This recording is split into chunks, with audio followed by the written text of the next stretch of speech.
June 20 to end, 1941, 3:15 am. Across a frontier that stretched nearly 1,800 miles, the silence of the European dawn shattered in an instant. Artillery thunder rolled from the Baltic Sea to the Black Sea. Searchlights cut through the darkness. Bombers roared overhead. Operation Barbarossa had begun. It was the largest military invasion in human history, collision of ideologies, empires, and armies on a scale the world had never seen before. More than 3 million German soldiers surged forward in 3 massive army groups. Their objective was breathtakingly ambitious: destroy the Soviet Union in a single campaign. Not weaken it, not contain it, destroy it. Hitler believed the war in the East would last no longer than 5 months. Many of his generals agreed. After all, the Wehrmacht had crushed Poland in weeks. Norway had fallen. The Netherlands collapsed almost instantly. Belgium was overrun. And France, considered Europe's greatest land power, had surrendered in just 6 weeks. To German planners, the Soviet Union looked like a giant with feet of clay. Its officer corps had been gutted by Stalin's purges. Its early performance against Finland had been disastrous. Its equipment appeared outdated. Its command structure seemed rigid and political. One German officer confidently wrote, "We have only to kick in the door, and the whole rotten structure will come crashing down." For a time,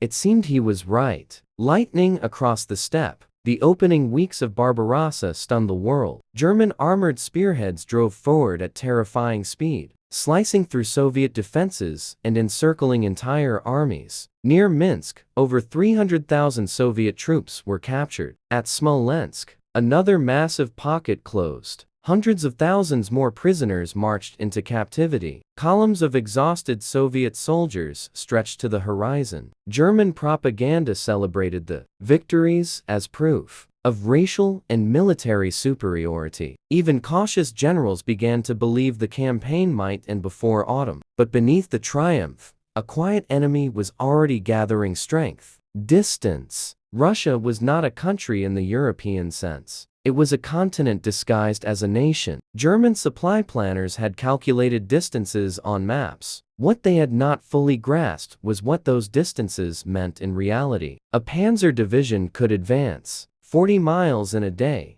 but its fuel had to travel those same 40 miles. Then 80, then 120. Every mile east stretched the logistical chain thinner. And unlike Western Europe, the Soviet Union had very few paved roads. Many were little more than dirt tracks that dissolved into mud after rain. Still, optimism remained unshaken. The Red Army was collapsing. Victory seemed inevitable. Then came Kiev, the greatest encirclement in history. By September 1941, German forces executed one of the most spectacular maneuvers ever seen in warfare. They surrounded Soviet forces near Kiev. When the pocket finally closed, nearly 700,000 Soviet soldiers were trapped. It was the largest encirclement in military history. German commanders called it a masterpiece. Hitler declared the enemy already broken. Yet the victory carried a hidden cost: time. Instead of driving directly toward Moscow during the critical summer months, German armored units had been diverted south to secure Ukraine. The delay would prove catastrophic, because in Russia,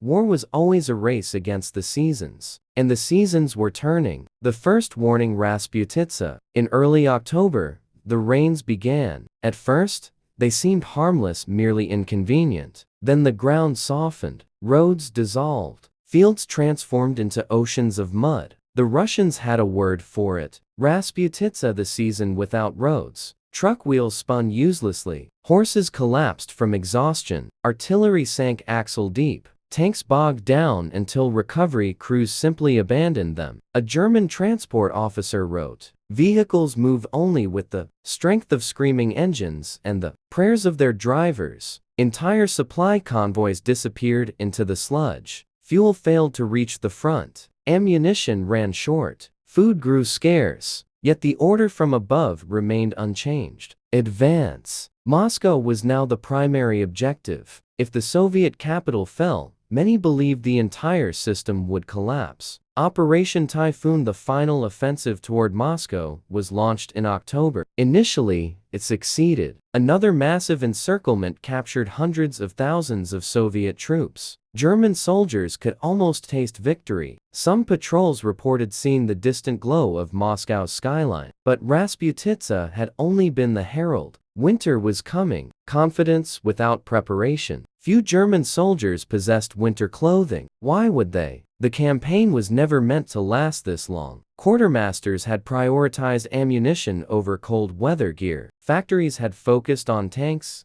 guns, and aircraft, not insulated boots. One logistics memo chillingly stated, "Winter uniforms are unnecessary if operations conclude on schedule." But schedules mean little to nature. By early November, temperatures plunged. At first, the cold seemed helpful. The mud hardened. Movement improved. Vehicles rolled forward again. Many officers breathed a sigh of relief. They believed they had endured the worst. They were mistaken, because what arrived next was not merely cold. It was something far more merciless. A Russian winter, when machines began to die. Thermometers fell past 20 C, then 30 C. Soon, temperatures approached 40 C in some sectors. German equipment had never been designed for such extremes. Engine oil thickened into paste. Fuel lines froze solid. Rubber cracked like glass. Weapons malfunctioned. Tank turrets refused to rotate. Recoil systems jammed. Even simple actions became dangerous. Touching bare metal could tear skin instantly. Breath froze on scarves and eyelashes. Rifles had to be kept inside coats to prevent ice from forming inside the mechanism. Meanwhile, Soviet equipment often dismissed as crude kept functioning. The famous T-34 tank, with its wide tracks and diesel engine, handled snow with alarming ease. Its slopped armor deflected German shells. Many German crews encountered it with disbelief. One tanker later admitted, "We realized,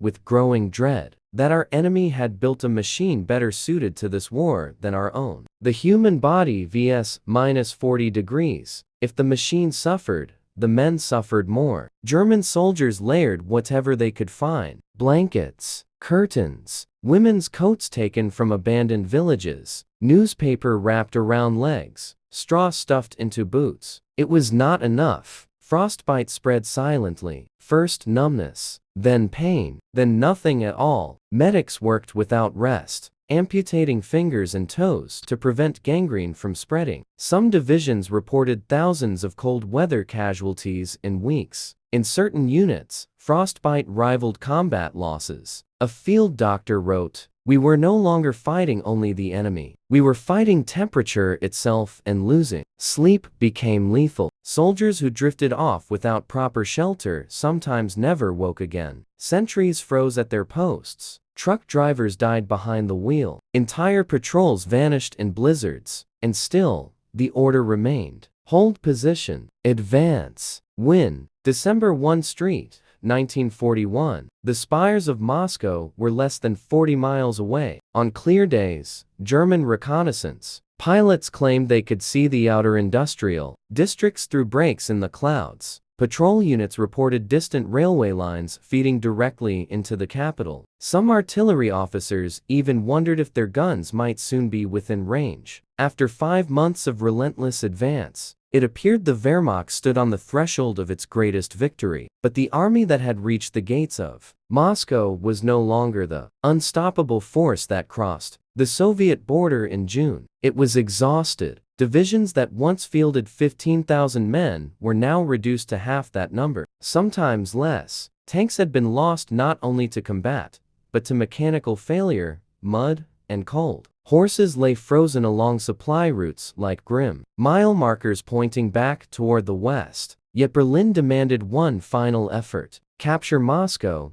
and the Soviet Union would surely collapse. At least, that was the belief. What German planners did not yet understand was that while their army was freezing in place, another force was quietly assembling beyond the horizon. Fresh, equipped, trained for winter, and moving toward them at speed. Intelligence that changed the war. Far to the east, along the borders of Manchuria, the Soviet Union had maintained a powerful defensive presence for years. These formations were among the best troops in the Red Army, hardened by brutal climates and trained in winter warfare from the moment they entered service. But throughout the summer and autumn of 1941, Stalin hesitated to deploy them. He feared Japan. If Tokyo chose to attack Siberia while German forces pushed from the west, the Soviet Union could be crushed between two enemies. The decision hung on a knife's edge. Then came one of the most important intelligence coups of the entire war. Soviet spy Richard Sorge, operating deep inside Tokyo, reported that Japan had no immediate intention of invading the USSR. Instead, Japanese strategy was turning south toward the Pacific. The message reached Moscow with electrifying consequences. For the first time, Stalin could shift his eastern armies westward without risking national suicide. Trains began rolling across the frozen expanse of Siberia. Inside them were soldiers dressed in white camouflage, carrying submachine guns designed for close combat, hauling skis, insulated equipment, and weapons tested in temperatures that could kill an unprepared man within minutes. By some estimates, over 300,000 fresh troops would ultimately reinforce the defense of Moscow. To the Germans, their arrival would feel less like reinforcements and more like an avalanche. Ghosts in white. German forward units reported strange sightings in the forests, shapes moving silently between snow-covered trees, patrols that vanished overnight, outposts attacked without warning. The newcomers fought differently. They used the terrain with frightening skill, launching sudden assaults before melting back into the wilderness. Many traveled on skis, allowing them to outmaneuver German formations bound to roads and frozen tracks. A stunned infantry lieutenant wrote in his diary, "They appear out of nowhere, white figures against the snow. By the time our weapons are ready, they are already among us." The psychological effect was immediate. For months, German soldiers had advanced almost continuously. Now, for the first time, they felt hunted, and the temperature kept falling. December 5th, the storm breaks. Before dawn on December 5, 1941, the silence shattered. Along a vast front stretching hundreds of miles, Soviet artillery opened fire. Moments later, infantry surged forward through the snow. The counteroffensive had begun. German commanders were stunned by its scale. Intelligence had suggested the Red Army was nearing collapse. Instead, it had gathered strength. Entire sectors buckled. Units already weakened by cold found themselves facing relentless attacks from troops for better, adapted to the environment. Engines refused to start. Heavy weapons could not be repositioned quickly. Radio batteries died in the cold, leaving formations isolated. In some areas, German soldiers fought with rifles that had to be manually thawed between shots. The illusion of control evaporated. Within days, what had been a stalled advance became something far more dangerous. A retreat. Panic at the front. Withdrawal under normal conditions is difficult. Withdrawal in sub-zero temperatures under constant attack is chaos. Roads clogged instantly with transport columns, artillery pieces, wounded men, and stragglers. Vehicles slid off icy tracks. Horses collapsed mid-harness. Equipment had to be abandoned simply to keep moving. A staff officer later recalled, "The cold destroyed order. Formations dissolved into groups of survivors, trying only to escape. The encirclement we feared was closing around us." Some commanders requested permission to pull back to shorter, defensible lines, positions where supply might be restored and units reorganized. It was a logical request. It was also one Adolf Hitler would refuse. The Führer takes command. As reports grew more alarming, Hitler's distrust of his generals intensified. He believed many were overly cautious, still thinking in terms of traditional warfare rather than ideological struggle. To him, retreat was not maneuver, it was weakness. On December 16, 1941, he issued a directive that would become infamous: no withdrawal, no step backward, hold every position to the last man. The order stunned senior commanders. Field Marshal Walther von Brauchitsch, already under immense strain, was soon dismissed. Hitler assumed direct command of the German army, convinced that sheer willpower could stabilize the front. In heated conferences, He argued that German soldiers must stand firm regardless of conditions. Had Frederick the Great retreated in adversity? Had the Prussian army surrendered to weather? No, therefore neither would the Wehrmacht. But ideology is not insulation, and determination cannot thaw frozen steel, frozen to the ground. The consequences were immediate and brutal. Units ordered to hold exposed positions suffered catastrophic losses, without the ability to withdraw to more defensible terrain. Many were slowly encircled or destroyed. Yet in some sectors, the order produced an unexpected effect. Because they stopped trying to maneuver, German troops dug in with desperate intensity. Makeshift fortifications appeared everywhere,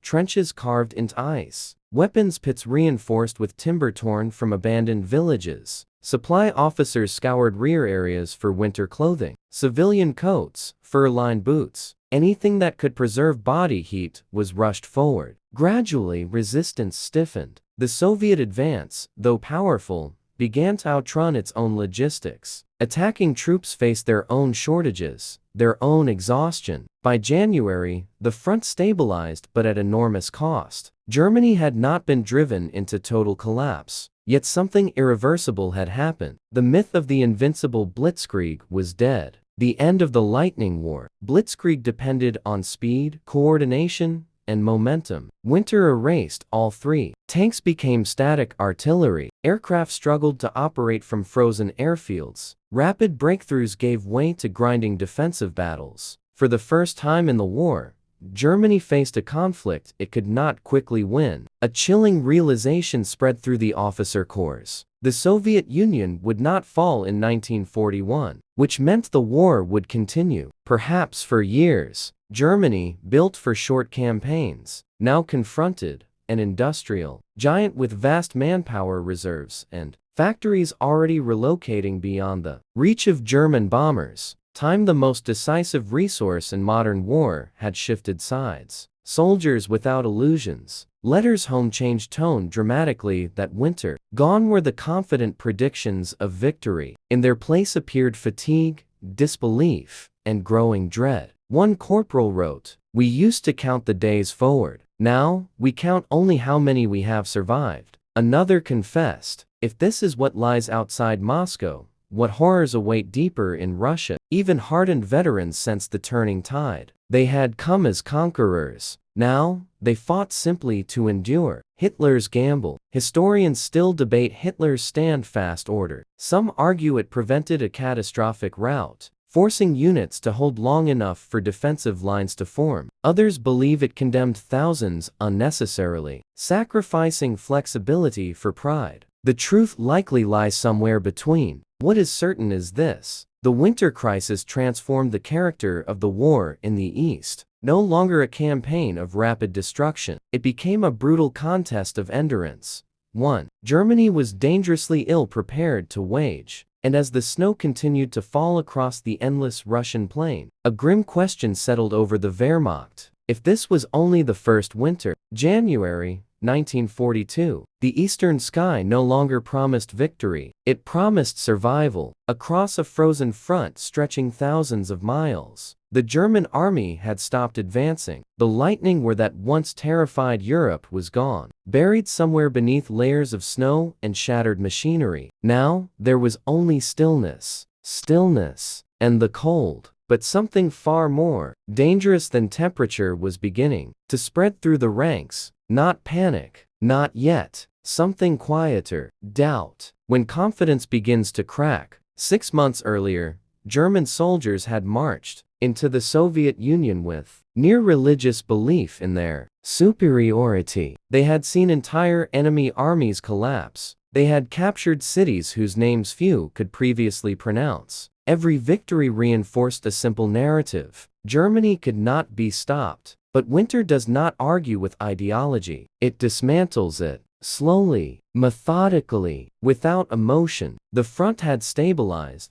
yet stability brought no comfort. Instead, it forced soldiers into prolonged exposure to the elements, to the enemy, and perhaps worst of all, to their own thoughts. Movement had once kept fear at bay. There was always another objective, another road, another breakthrough ahead. Now there was waiting, and waiting is when the mind begins to wander, the tyranny of endless white. The landscape itself became an adversary. Snow erased familiar shapes. Forests blended into open fields. Roads vanished overnight. Even sound behaved differently, muffled, distorted, swallowed by the frozen air. Many soldiers described a growing sense of unreality, as if the world itself had been drained of color and warmth. A lieutenant wrote, "There is no horizon anymore, only white merging into gray. It feels as though we are stationed at the end of the earth." Days shortened into dim, bluish, half-light. Nights stretched endlessly. Time lost. Structure. Some units stopped marking dates altogether. What did a calendar matter in a place where every morning looked identical to the last? An enemy that never slept. The Soviet army applied relentless pressure. Small probing attacks, night raids, snipers hidden in tree lines, artillery strikes timed for maximum psychological effect.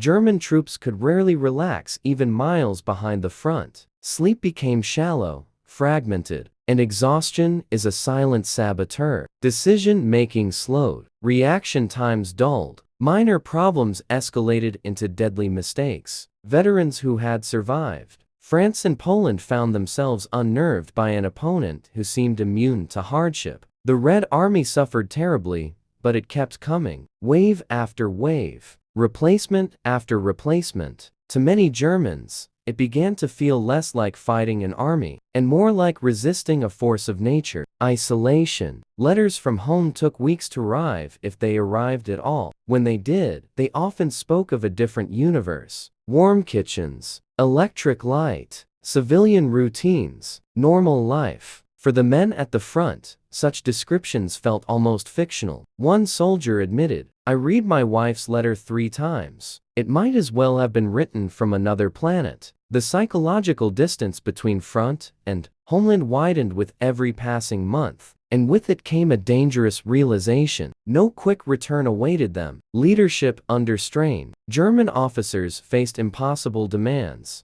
Hold positions, prevent retreat, maintain morale, all while their own certainty quietly eroded. Many had built their careers on the principles of maneuver warfare, flexibility, adaptation, calculated withdrawal when necessary. Now, those principles were constrained by rigid directives from above. Some obeyed without question, others obeyed outwardly while improvising in secret. A few began privately to wonder whether political loyalty had begun to outweigh military logic. But such thoughts were rarely spoken aloud, not in an army where discipline had long been sacred. The sound of the wind. Veterans later recalled a peculiar phenomenon. On especially cold nights, when the wind cut across the steppe uninterrupted, it produced a low, continuous howl. Men lying in frozen trenches would listen to it for hours. Some swore it sounded like distant voices. Others compared it to a warning. Whether imagined or not,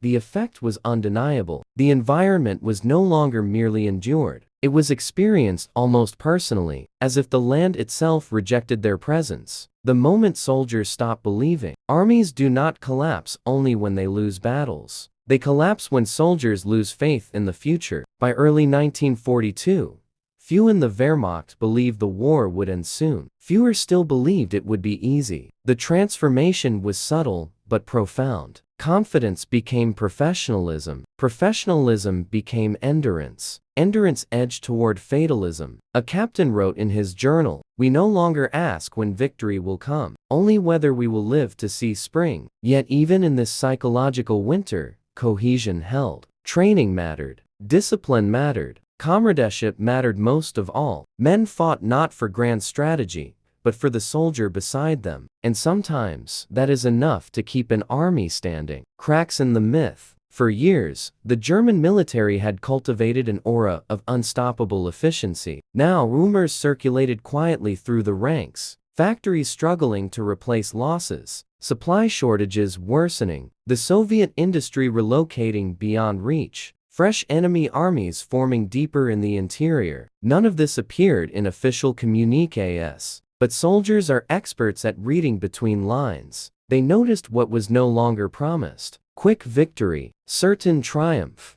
a war finished by Christmas. The myth had not shattered outright, but it had begun to fracture. Fear of the next winter. As January dragged into February, the cold showed no mercy, yet paradoxically, its very persistence introduced a new terror. If this winter was survivable, what about the next, and the one after that? Germany had entered the Soviet Union expecting months of combat. Now, planners confronted the possibility of a multi-year struggle across the harshest climate on the continent. Industrial war favors the side that adapts fastest. The question was no longer whether Germany could fight brilliantly. It was whether Germany could endure indefinitely. A different kind of strength. Despite everything, the Wehrmacht did not disintegrate. Units reorganized. Defensive doctrines evolved. Winter equipment production accelerated. Commanders studied Soviet tactics with growing respect. The army that emerged from that first winter was changed. Less arrogant, more cautious, far more aware of its limitations. But adaptation carries its own hidden admission. The enemy had been underestimated, gravely, and war shaped by underestimation rarely end as planned. The silent turning point. Historians often search for dramatic moments, single battles that decide everything. Yet sometimes the true turning point is psychological. By surviving the winter and launching a massive counteroffensive, the Soviet Union proved something essential. It could not be knocked out quickly. Germany now faced the very scenario its strategists had always feared. A prolonged war on the Eastern Front. A war of production, a war of manpower, a war of attrition, the kind of war where climate is not just background, but an active participant. General Winter had not destroyed the Wehrmacht, not yet, but he had accomplished something arguably more important. He had stripped away the illusion of inevitability. From this moment forward,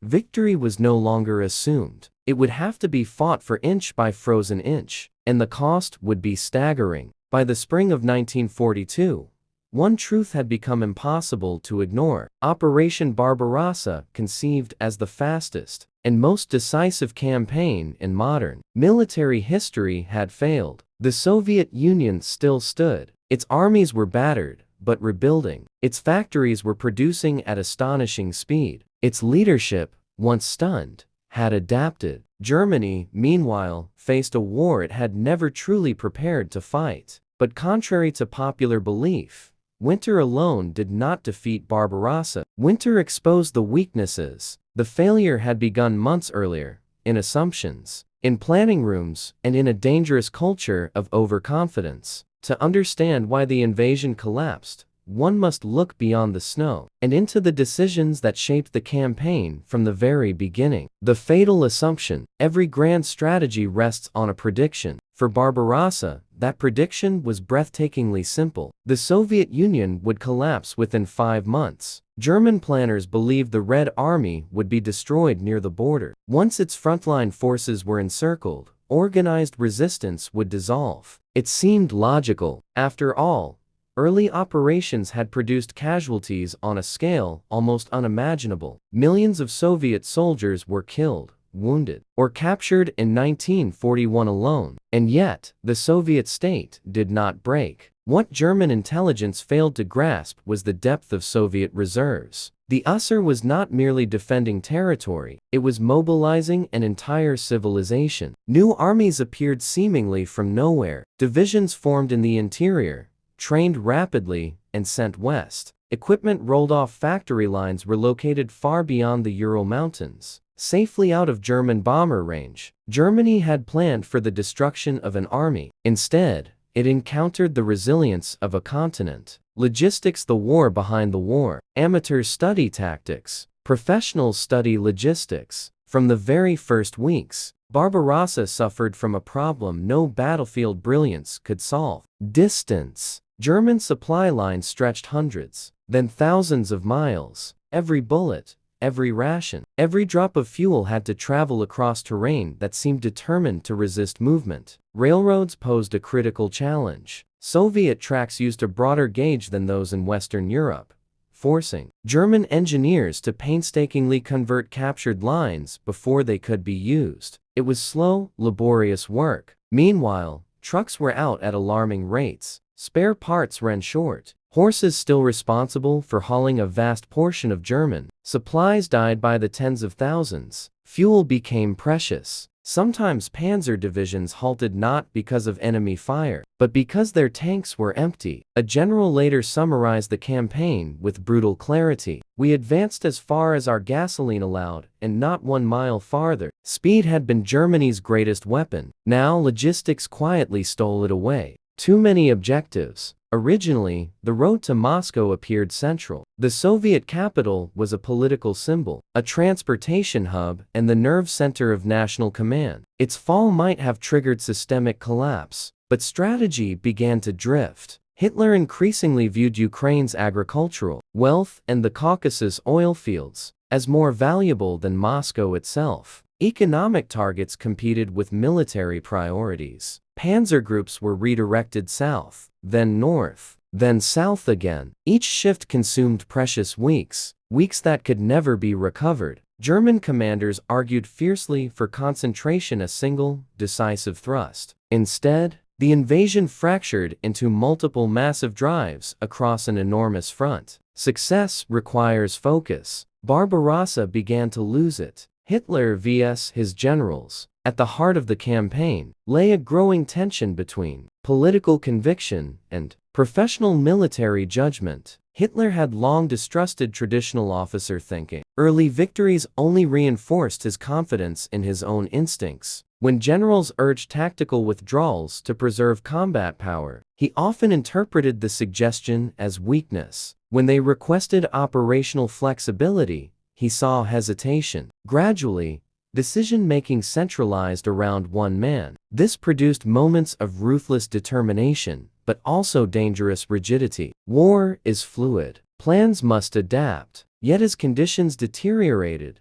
German command became less flexible, not more. The no-retreat directives of the winter were only the most visible symptom of a deeper shift. Strategy increasingly shaped by ideology rather than operational reality. Underestimating the enemy. Perhaps the most consequential mistake of all was psychological. German leadership underestimated Soviet capacity not merely in numbers, but in will. They expected political collapse. Instead, they encountered ferocious resistance. They anticipated poor leadership. Instead, Soviet command structures evolved rapidly under pressure. They assumed industrial inferiority. Instead, Soviet production surged to levels that shocked German observers. The T-34 tank alone forced a painful reassessment, combining mobility, armor, and firepower in ways German designs initially struggled to match. It symbolized a broader truth. The Red Army was learning, and learning fast. Wars are rarely won against enemies who improve faster than expected. The Industrial Awakening. As German forces pushed deeper into Soviet territory, something extraordinary unfolded far beyond the front lines. Entire factories were dismantled, loaded onto trains, transported east, reassembled in astonishing time. Within months, production resumed, often exceeding previous output. Workers endured freezing conditions,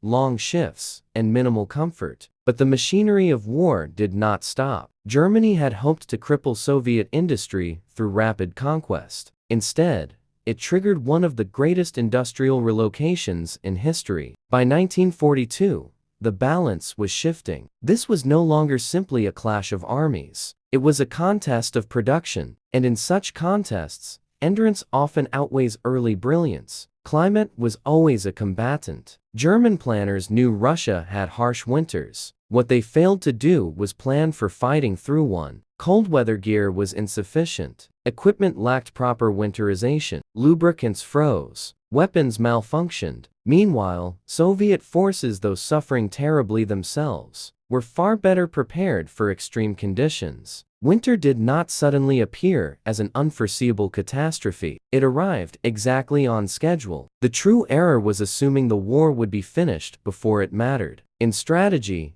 hope is never a method. The mathematics of attrition. By early 1942, Germany faced a grim equation. Losses in men and machines could not be replaced quickly enough. Every destroyed tank required resources. Every experienced soldier lost represented months, sometimes years of training gone forever. The Soviet Union, by contrast, absorbed punishment and continued mobilizing vast manpower reserves. Attrition favors the side with greater depth, and Germany was discovering the limits of its own. The moment momentum died. Military campaigns often hinge on momentum, that intangible force that turns success into inevitability. Barbarossa began with overwhelming momentum, encirclements, breakthroughs, endless forward motion. But momentum is fragile. Once stalled before Moscow, the psychological energy of the invasion dissipated. Initiative shifted gradually, then unmistakably. Germany would launch new offensives, powerful ones, but never again with the same aura of unstoppable advance. The war had changed character. It had become longer, harder, more uncertain. A war Germany could not win quickly, and that, perhaps, was the ultimate failure. Barbarossa did not need to end in total disaster to be strategically fatal. It merely needed to avoid quick victory, because Germany's geopolitical reality was unforgiving. A prolonged war meant fighting a massive land conflict in the east, while remaining locked in, struggle with Britain and soon the United States in the West. Industrial giants, vast economies, enormous manpower. Germany had gambled on speed. When speed failed, the arithmetic of global war turned against it, irreversibly. Not one mistake, but many. History rarely pivots on a single error. Barbarossa collapsed under the accumulated weight of many. Overconfidence, faulty intelligence, logistical overreach, strategic distraction, industrial miscalculation, ideological rigidity. Winter did not destroy a flawless plan. It revealed that the plan had never been sustainable, the strategic point of no return. By surviving 1941,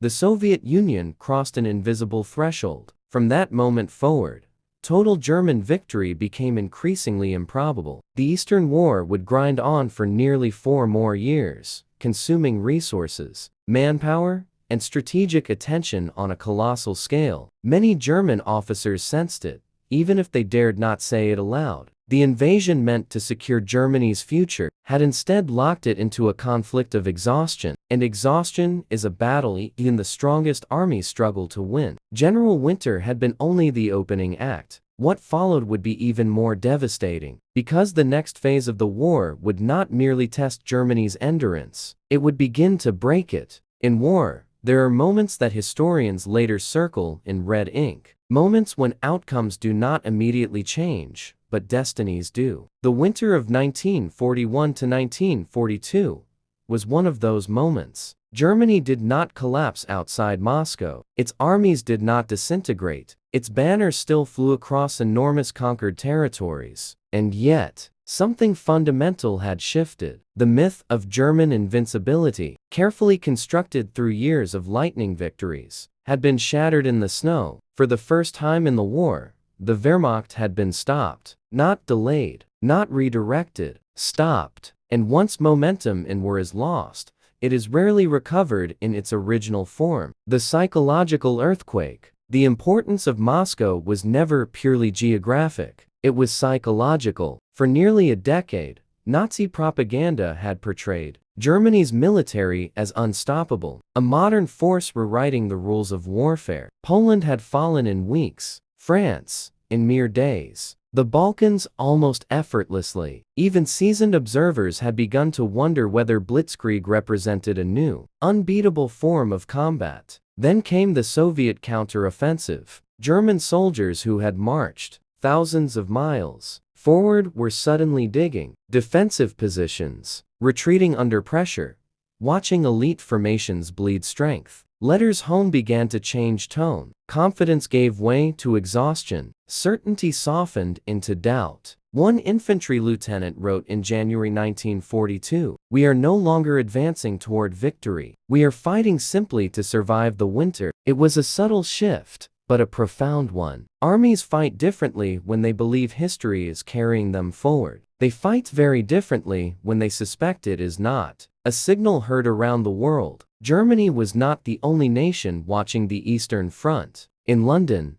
the news electrified British leadership. The Soviet Union had not collapsed. The war would continue, for Britain battered but unbroken after the Battle of Britain. This meant something priceless: time. Across the Atlantic, American planners studied the reports carefully. The United States had entered the war only weeks earlier, in December 1941. Now, it faced the monumental task of mobilizing industry, training armies, and projecting power across the oceans. Germany's failure to defeat the USSR quickly transformed the strategic landscape. Instead of confronting a dominant continental empire, the future Allied coalition would face a Germany locked in a grinding-to-front struggle. It was the scenario German strategists had always feared most. Now it was becoming reality. The domino effect begins. Military disasters are rarely isolated. They trigger chains of consequence. Because Barbarossa did not end the war in 1941, Germany faced a terrible necessity in 1942. It had to try again, but repeating a campaign of that scale was no simple matter. The Wehrmacht had suffered hundreds of thousands of casualties. Tanks were worn out, trucks were failing, experienced officers were gone. Still,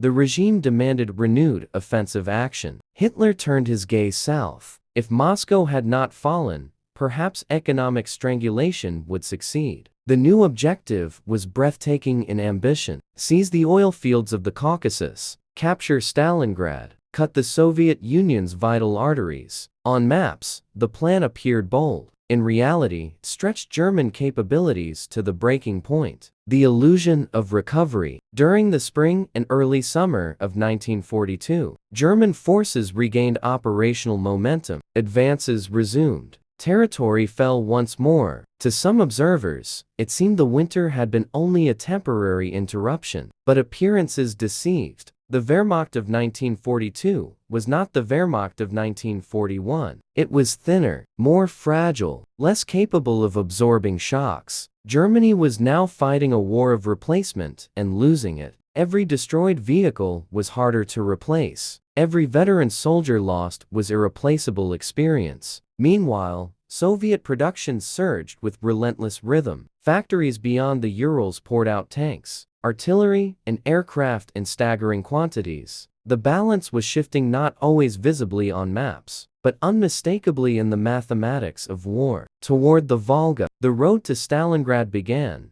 in many ways, in the frozen fields before Moscow. Because once quick victory proved impossible, Germany sought decisive results elsewhere. Stalingrad was more than a city. It was industry, transportation, symbolism, a city bearing Stalin's name. Its capture promised both strategic disruption and propaganda triumph. Yet the deeper German forces pushed into southern Russia, the more their lines elongated. Thin threads stretched across vast distances. Flanks guarded by Allied armies less equipped for the brutal fighting ahead. Supply chains strained once again. History was beginning to echo itself. Initiative, the invisible weapon. Perhaps the greatest loss of the winter was something no photograph could capture: initiative. In the early war years, Germany dictated the tempo. Its enemies reacted. After Moscow, that dynamic began slowly to reverse. The Red Army learned, adapted, improved coordination, developed deeper defensive strategies. Commanders who survived the disasters of 1941 emerged hardened, pragmatic,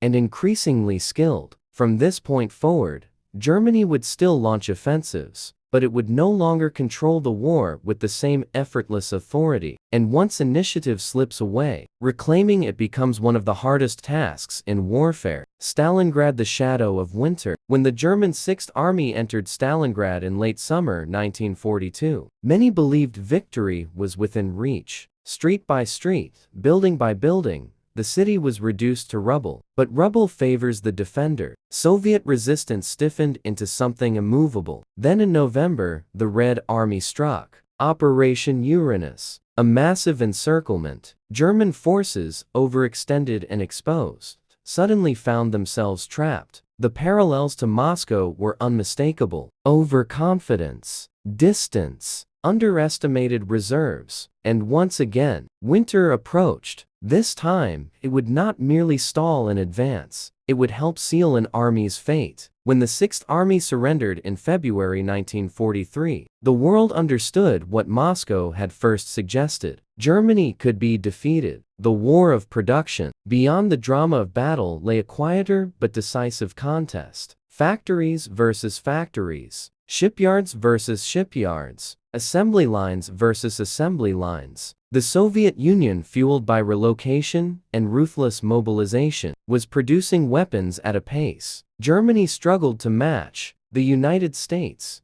now fully engaged, transformed into what President Roosevelt called the arsenal of democracy. American industry alone would manufacture staggering quantities, hundreds of thousands of aircraft, tens of thousands of tanks, millions of trucks, oceans of ammunition. Germany, technologically formidable but economically constrained, faced opponents whose combined industrial output dwarfed its own. Barbarossa had been intended to prevent exactly this scenario. Instead, its failure ensured it. The long retreat begins. After Stalingrad, the pattern became increasingly familiar. German offensives grew shorter. Soviet offensives grew larger. The Battle of Kursk in 1943, the largest tank battle in history, marked the final major German attempt to seize initiative in the East. It failed. From that point forward, the Wehrmacht fought primarily defensively, step by step, river by river, border by border. The retreat would last nearly 2 years. It began, in truth, the moment the advance on Moscow froze to a halt. More than climate. It is tempting to attribute Germany's fate to winter alone. But climate does not destroy armies by itself. Winter punishes those who are unprepared. It magnifies strategic error. It rewards resilience. The deeper cause lay in a catastrophic misjudgment. Germany had launched a war against an opponent whose capacity for regeneration exceeded all expectations. And once that realization dawned, the outcome became less a question of possibility and more a question of time. The irreversible war. By 1943, German leadership faced a grim strategic reality. There would be no quick victory, no negotiated peace from strength, only a prolonged struggle against enemies, growing stronger each month. Air raids intensified over German cities. Resources thinned. Experienced pilots vanished from the skies. Fuel shortages worsened. The war machine that once appeared unstoppable now fought simply to endure. The Eastern Front consumed everything. Men, steel, hope. Where destiny turned. Historians still debate the exact turning point of the Second World War. Some point to Stalingrad, others to Midway, others to the Allied landings in Normandy, but many agree on a quieter conclusion. The road to Germany's defeat began when Barbarossa failed to achieve its promise. When the Soviet Union survived 1941, the strategic trajectory of the war bent slowly but decisively toward Berlin. The lesson of the frozen army. The soldiers who staggered back from the Moscow front carried more than frostbite and exhaustion. They carried the first undeniable evidence that the war they had expected to win quickly might instead consume their nation. General Winter had not acted alone. He had partnered with distance, industry, human endurance, and strategic miscalculation. Together, they transformed the greatest invasion in history into the opening chapter of a prolonged catastrophe. By the time Soviet troops raised their flag over the Reichstag in May 1945, the echoes of that first frozen winter still lingered. Because wars are often decided long before the final battle. Sometimes, they are decided the moment momentum dies in the snow. Final reflection. Operation Barbarossa was conceived as a campaign that would reshape the world in months. Instead, it unleashed forces Germany could neither control nor outproduce. The frozen fields before Moscow marked more than a halted advance. They marked the beginning of an irreversible chain of events. The survival of the Soviet Union, the rise of Allied industrial supremacy, the loss of German initiative, the disasters of Stalingrad and beyond, the long road to Berlin. In the end, the Wehrmacht was not simply defeated by enemy armies. It was defeated by scale, by endurance, by the brutal arithmetic of total war, and by a winter that revealed a truth: Germany could no longer escape. The war it had started was now unwinnable.